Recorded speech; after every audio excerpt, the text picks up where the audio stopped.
Ethan Blake had just stepped out of the elevator, his phone still glowing in his palm, when he almost barreled into an elderly delivery man maneuvering a bulky cart through the polished marble lobby. The old man's steps were slow, cautious, more deliberate than clumsy, but Ethan didn't bother to consider that. His eyes narrowed, scanning the man from worn-out shoes to a faded uniform, a sneer tugging at his lips. "This isn't a retirement home, old man," Ethan muttered with practiced arrogance. "Watch your step, or you'll trip and file a lawsuit we both know you won't win." The delivery man didn't respond. He merely stepped aside, his movements quiet, composed. There was no confrontation, no retaliation. Just a silence that felt heavier than words. As Ethan swaggered past him, he turned to his colleague with a smirk, chuckling under his breath.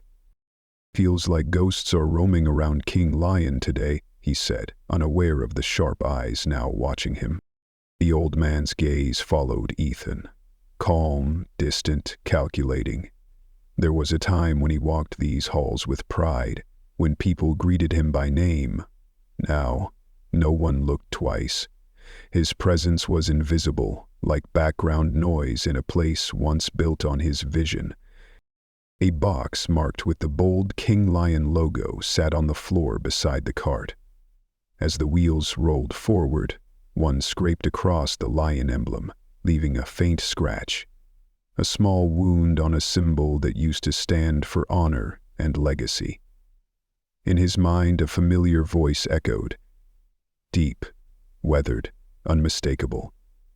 "Jackson." "They see an old man pushing a cart," the voice whispered. "Just leftovers, relics of another time." Jackson stopped briefly at the reception desk and handed over the delivery manifest. The young woman didn't look up. She simply jerked her chin toward the elevator without a word, already distracted by her phone. But he didn't need directions. Every inch of this building was burned into his memory. "I used to sit on the top floor," his thoughts continued. "I signed every contract, remembered every name. I didn't need a badge. My presence was enough." He paused, the sting of nostalgia held tightly at bay. "I'm not here for memories," he told himself. "I'm here to learn what happened after I left, and to see who's truly worthy of holding on to what I built." Inside the service elevator, Jackson's grip tightened on the cart handle. His back ached from time and weight, not just from the boxes, but from all that had been lost. As the doors opened on the third floor, a rush of cold air greeted him, sterile and unfamiliar. He stepped out, pushing forward. The office spaces had changed. Sleeper, more impersonal, glass walls, white light, fast footsteps. A few employees laughed near the coffee machine, their chatter hollow, rehearsed. None looked up. None paused to see the man behind the cart. He was invisible now, a shadow of the foundation they walked on. A young manager rushed by, nearly colliding with the cart. No apology, just a glance, and he was gone. Jackson stopped in front of a wall that once held the Employee of the Quarter portraits. Now, there was only a vinyl banner in bold red. "Performance is our core value." He stared at it, unmoving. "A few months," he thought, "and I barely recognized the life I poured into this place." On the 6th floor, Ethan was pacing in a meeting room, barking into his phone. His tone was loud, clipped, confident, an actor who'd learned the lines but not the meaning behind them. As Jackson rolled past, he heard Ethan scoff. "I don't care what was promised back then. Old contracts are fossils. This is a new age, and anyone who can't keep up gets left behind." Jackson paused near the doorway, adjusting the boxes, pretending to be focused on labels. Inside, Ethan chuckled to himself, voice rising. "King Lion needs a backbone, not a heart, and I am that backbone." Jackson's hands tightened instinctively on the handle, his jaw clenched. There was a time he believed in Ethan, mentored him, trusted him to carry the torch, but now he saw something else.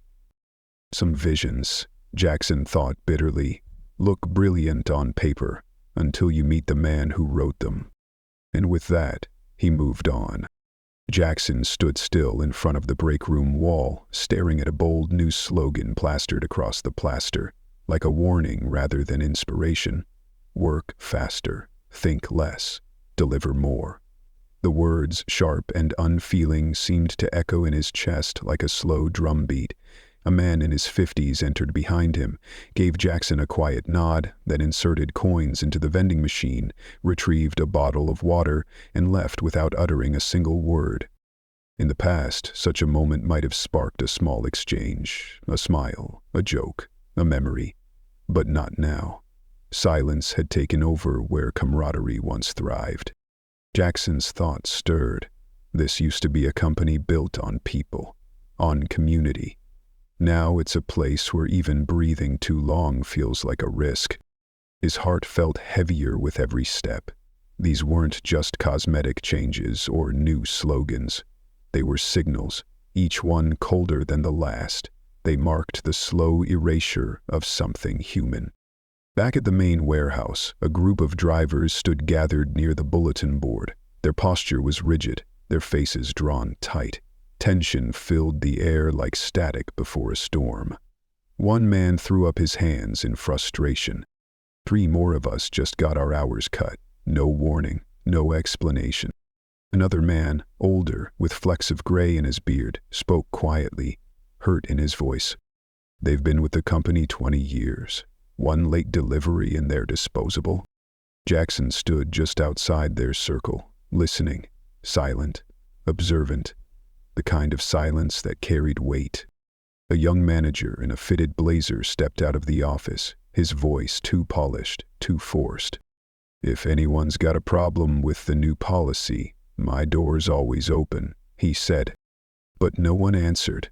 One by one, the drivers turned and walked away, quiet, heavy, like men returning from a battle they never agreed to fight.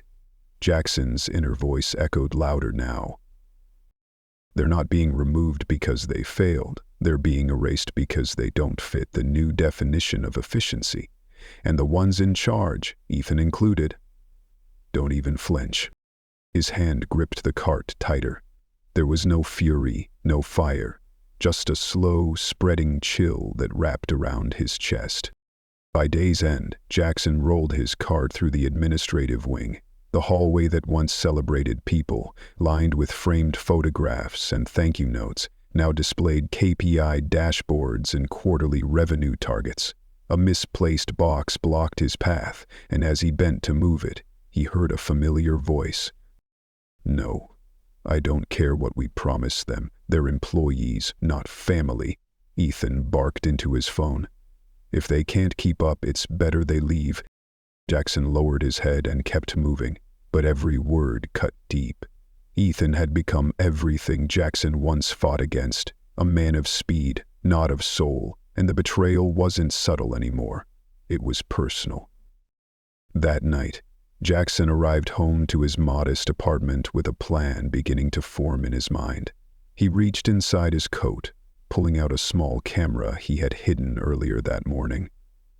If the heart of King Lion was being corrupted, he would need more than memories to fight back. He would need proof. Early the next morning, Jackson returned to the office. In the accounting department, he found a door slightly ajar. Inside, hushed voices danced between nervous keystrokes. "We're really altering the numbers?" one asked, hesitantly. "If anyone asks," the other replied, "we're just following orders. The boss has it all figured out." Jackson pushed open the door slowly with his cart. The startled employees stood up, masks of professionalism snapping onto their faces. "Delivery," Jackson said evenly. "Just leaving this here." But his eyes scanned everything. 2 spreadsheets on the monitor. One labeled actual figures, the other adjusted reports. It was more than inefficiency or cruelty now. It was deception, and it ran deep. At noon, Jackson slipped into an unoccupied workstation. The computer was still on. One folder blinked on the desktop. Vendor adjustments. He moved quickly, inserting a USB and copying files. Files showing inflated invoices, fake profit margins, and paper trails built on lies. Then, a sound from the hallway. Jackson shut everything down in a heartbeat. A thin man appeared, suspicion in his narrowed eyes. "What are you doing here?" "Got lost, looking for the restroom," Jackson replied, feigning casual confusion. "This area's restricted," the man said. "Go straight, turn left." Jackson nodded and walked out. His heart raced, but the hesitation that had clung to him since day one was finally gone. Later that day, in the loading area, Jackson found Noah standing alone, his shoulders hunched, a slip of paper trembling in his hand. "Something wrong?" Jackson asked gently. Noah looked up. His eyes were red. "They mired me, said I leaked internal info. No proof, just a report. Maybe someone overheard us talking." Jackson's gut twisted. He placed a steady hand on the young man's shoulder. "Don't let this change who you are." Noah gave a small, broken nod and turned away. Jackson watched him go. A good soul, another light snuffed out. At that moment, doubt transformed into purpose. What Jackson once feared was now undeniable. This was no longer about legacy, it was about justice. The next morning, the warehouse was buzzing as a new shipment arrived. Ethan appeared flanked by executives. When an older driver spoke up about the unrealistic schedule, Ethan didn't hesitate. He stomped down hard on a box, crushing the King Lion logo beneath his designer shoes. Old lions should know when to step aside. This is the age of speed. If you can't keep up, you're done. Silence fell across the room like a thick fog. Jackson didn't move, didn't speak. He stared at the footprint stamped across the emblem that once meant everything to him. And in that moment, he knew. The time to act wasn't approaching. It had already arrived. That night, in his apartment, Jackson spread out the evidence. Printed spreadsheets, photos, names. At the center of it all, Ethan Blake's name circled in red ink. Above it, Jackson had written one line in bold.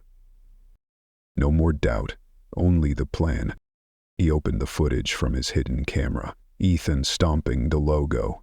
Ethan mocking the veterans. Ethan discarding everything they'd built. "You've ripped the soul from this company," Jackson said aloud, "but I won't let that be its ending." His eyes hardened, no longer the eyes of a man in mourning, but of a man preparing for war. The next day, Jackson returned to King Lion with his delivery cart, but this time the box he carried wasn't just packages. Inside were copies of every file he'd gathered, documents ready for HR, legal, the board. He passed Cheryl, his old assistant, in the hallway. She was speaking to another employee. When she saw him, she blinked in recognition. Peeling. "Henry, right? I've got a package for HR, but the main way's blocked. Could you help me find another route?" Cheryl nodded and led him down a side corridor. When the elevator doors closed behind them, Jackson turned slightly. "Do you ever feel like King Lion isn't King Lion anymore?" Cheryl met his eyes, no hesitation. "Every single day," she whispered. But not everyone dares to say it out loud. The elevator doors closed with a quiet thud, sealing in a silence not empty but filled with the weight of shared understanding. Cheryl didn't say another word, and neither did Jackson. But in that silence, something had passed between them. Recognition, sorrow, and perhaps the beginning of a quiet rebellion. Inside the HR office, Jackson placed the envelope of documents on the desk, careful and deliberate. Just as he turned to leave, he caught the tail end of a tense conversation bleeding through a partially open door. This round of layoffs includes several employees over 50. The new policy prefers a younger workforce, less insurance risk. That's age discrimination. Orders from above. No discussion. Jackson froze in the hallway. His breath caught in his throat, not out of surprise, but confirmation. They weren't even hiding it anymore. It wasn't just cold policy. It was systemic cruelty dressed in corporate language. Ethics had not only been forgotten, they had been deliberately erased. Outside, the sun had started to drop below the horizon. In the parking lot, he spotted Noah hunched over, packing the last of his belongings into a worn duffel bag. The young man's eyes met his, and though no words were exchanged, the look said enough. "You don't deserve this," Jackson said, stepping closer. "I know," Noah replied, his voice hollow. "But if no one speaks up, nothing will change." Jackson nodded. Despite everything, this young man held on to his integrity, and that made him dangerous to people like Ethan. Later that afternoon, Jackson pushed his cart through the upper executive floors. The environment had changed. Once open departments were now sealed behind glass partitions, a fortress of transparency hiding an empire of shadows. Through the clear wall of Ethan's new office, he saw modern art, chrome fixtures, and a desk large enough to rival a boardroom table. Ethan was reclined in a high-end leather chair, feet propped up, barking into the phone. "Push the numbers into this quarter. The board doesn't care about the process, just the outcome." Jackson stood just outside the door, pretending to read the delivery slip. He heard another employee whisper as they passed. "Bonus policies changed. Doesn't matter who works harder, just who makes the spreadsheets look good." Jackson didn't speak, but inside, the image was crystallizing. It wasn't a handful of bad apples. The entire orchard had rotted from the roots. That night, back in his cramped apartment, Jackson sat in front of an aging computer and a wall covered in notes. Photos, time-stamped logs, names.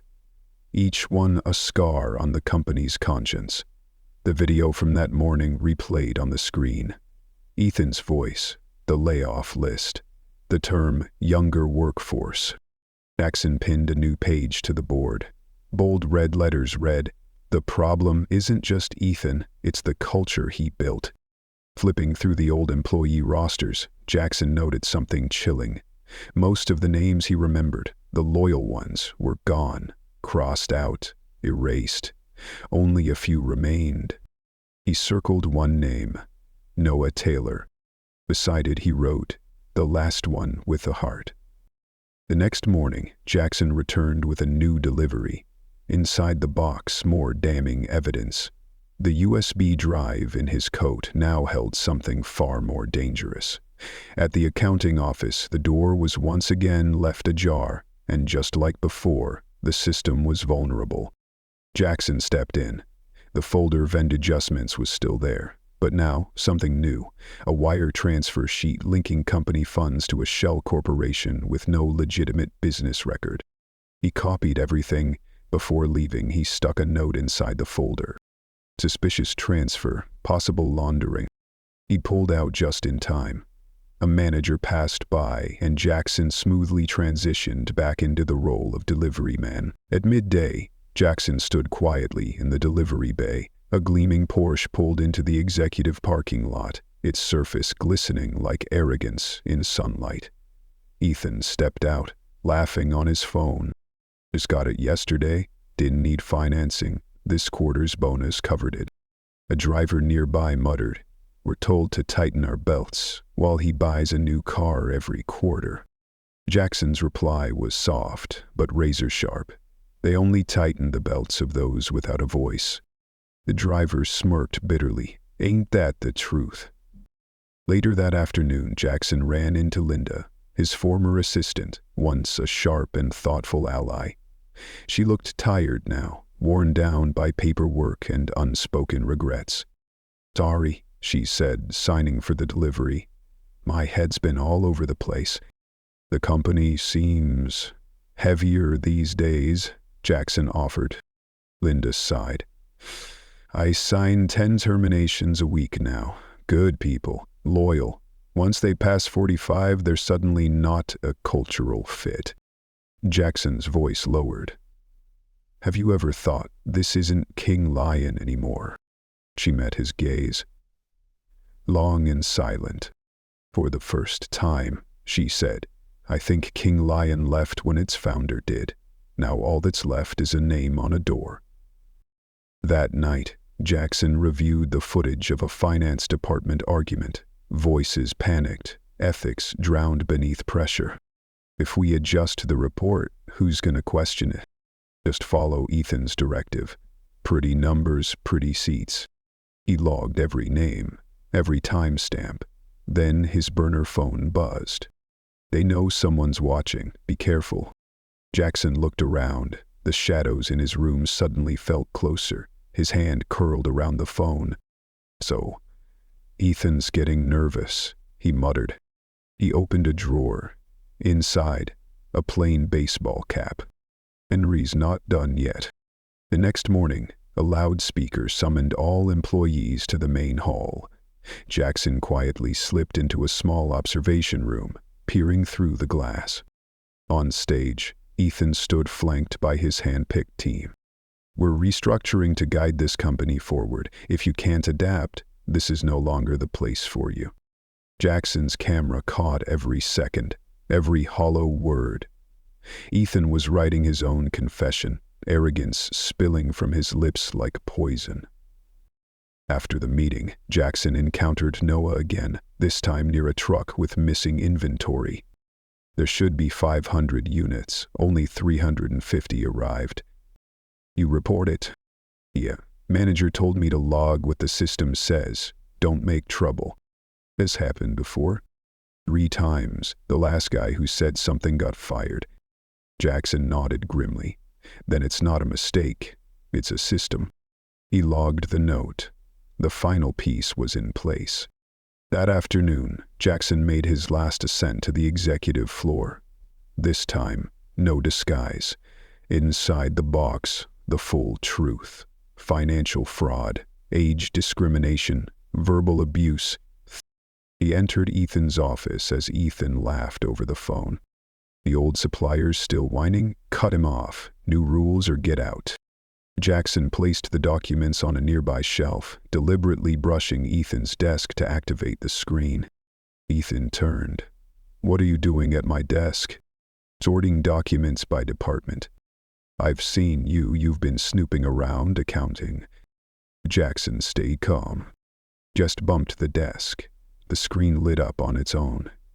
Ethan stepped forward, cold, suspicious. Security. 2 guards appeared. One restrained Jackson. The other searched his coat. They pulled out the USB. Ethan sneered. What's this? You a spy? Who do you work for? UPS, FedEx? Jackson kept his voice hoarse, still playing the role of Henry the delivery man. I'm just a delivery man. Ethan leaned in, eyes burning. Drop the act. I know you've been watching me.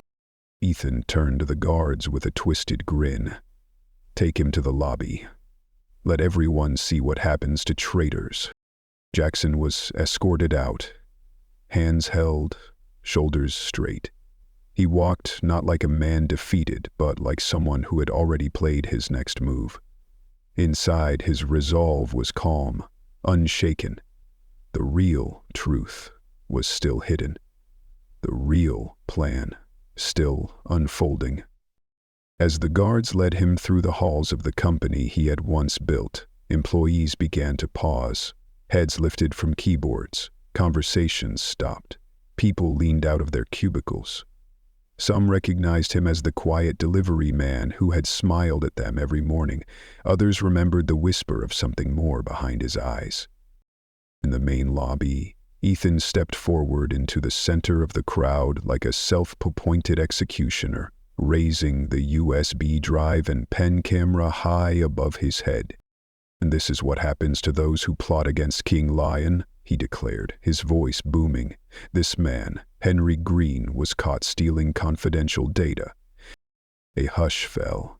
Employees exchanged glances, uncertainty flickering through the crowd. Near the back, Noah stood frozen, his eyes wide with shock and disbelief. Ethan's voice cut again. "Don't think age makes you invisible. There's no room for spies here." Jackson said nothing. His gaze swept the room. What pierced him wasn't humiliation. It was the fear on the faces of those who had once believed this place was more than numbers, more than profit. A family torn by fear, a vision hijacked by ego. The front doors opened. Jackson was pushed into the light, the crowd parting like a wave. A guard swung his arm toward the exit. "Get out of here, come back, and we call the cops." Jackson nodded slowly, his shoulders hunched in tired resignation. But once he passed beyond the security cameras, his posture changed. His steps became firmer. The show was over. He made his way to an old van parked discreetly a few blocks away. Inside, he opened a laptop connected to a remote system. On screen, the latest audio began to upload. Ethan's voice captured clearly, shouting, threatening, unhinged. Jackson smiled to himself and tapped the brim of his cap. "Billy took the fake USB," he muttered. "The real one's been here all along." The next morning, a strange tension filled King Lion's halls. Murmurs traveled between departments. Something was coming. Then, a notice appeared on the bulletin board, bold and unmistakable. "Emergency executive meeting attendance mandatory." Ethan strode into the lobby, oozing confidence. His assistant rushed over. "Emergency meeting, sir. No details." He smirked. "Probably a celebration. I brought the growth report." At 9:59 a.m., Ethan pushed open the heavy doors of the boardroom, expecting applause. Instead, he froze. Every board member was already seated. At the head of the table sat Jackson Carter. Time stopped. No one moved. Ethan's expression faltered, confidence shattering into disbelief. "You," he stammered. "What are you doing here? I thought you retired." Jackson's voice rang out, clear, steady, stripped of disguise. "I stepped down, but I never left, and today I'm not asking questions. I'm showing the truth." He gestured to the attorney beside him, who placed a laptop on the table and pressed play. The screen lit up. Ethan's voice. Ethan stomping the company's logo. Ethan mocking loyal workers. Ethan falsifying reports. Gasps echoed. The board members sat still as stone, their expressions darkening with every frame. "I need to explain," Jackson said. "The evidence speaks for itself. Wire transfers, complaints, audio, you've seen it all." His eyes locked with Ethan's. "I gave you a chance to guard the soul of this company. You chose to sell it." A tense silence filled the room, thick and electric. Then, the chairman leaned forward. "Ethan Blake, we've reviewed the evidence. What we've seen cannot be defended as business strategy." Another board member slid a thick file forward. Proof of fraud, falsified reports, unlawful terminations. Ethan stood, voice cracking, trying to grasp control. "This is revenge. He's been spying on me. You're falling for a personal vendetta." Jackson said nothing. He simply reached into his box and placed his old delivery cap on the table, a silent monument to everything he had witnessed, everything he had sacrificed. The chairman looked to the board. "We will vote now." One by one, hands rose. Not a single vote in Ethan's favor. Ethan Blake is hereby removed as CEO of King Lion, effective immediately. The blood drained from Ethan's face. No one stood to speak for him. No one reached out. 2 security guards entered quietly. "You're making a mistake," Ethan said weakly. I modernized this company. Jackson stood, lifting the cap from the table with reverence. You modernized it by tearing out its heart. You discarded the people who made it great. Ethan was led away in silence. Back at the table, the chairman turned to Jackson. Will you return as CEO? Jackson shook his head. No, but I will oversee the recovery. Do you have someone in mind? He smiled softly. Yes. Someone who never chased power, only purpose. The next day, something had shifted at King Lion. Employees spoke with energy again, smiles returned, and in a quiet office, Noah Taylor's name sat at the center of the new leadership chart. Linda stepped in. Over 100 thank you emails in 24 hours. Some ex-employees want to come back. Jackson looked out the window. People were gathered again by the coffee machine, laughing, living. We're not fully healed, he said, but we're alive again. That afternoon, a company Welsh gathering took place at the central warehouse. Chairs formed a circle. No stage. No division. Jackson stepped up onto a small platform. This company didn't break because of technology or trends. It broke because it forgot the one thing that matters: people. He turned, eyes glassy with emotion. And today, I pass the torch. He motioned toward the side.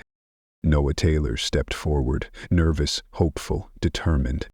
Your new CEO, Jackson announced, not chosen for age or numbers, but for heart. Thunderous applause rose. Noah took the mic. I never imagined this moment. But if leadership means anything, it's not about giving orders. It's about listening. He paused. I can't promise perfection, but I can promise honesty, respect, and memory of the man who built this company with soul. Jackson nodded. One by one, Linda, Wendy, Tom stood and clapped. The whole warehouse rose. Later, while others posed for photos, Jackson quietly packed up his desk. Only one thing remained: a photo of King Lion's first delivery truck. Tom stepped in, voice soft. Leaving for real this time? Jackson smiled, tucking the frame into a cardboard box. For real, I've handed the wheel to someone who deserves it. They looked out the window, and Noah stood laughing with employees. He's the future, Jackson said, because he kept what many lost: kindness. Jackson left the office one final time. On the wall behind him, his delivery cap had been framed. Beneath it, a plaque read, Legacy isn't built on power, it's built on integrity.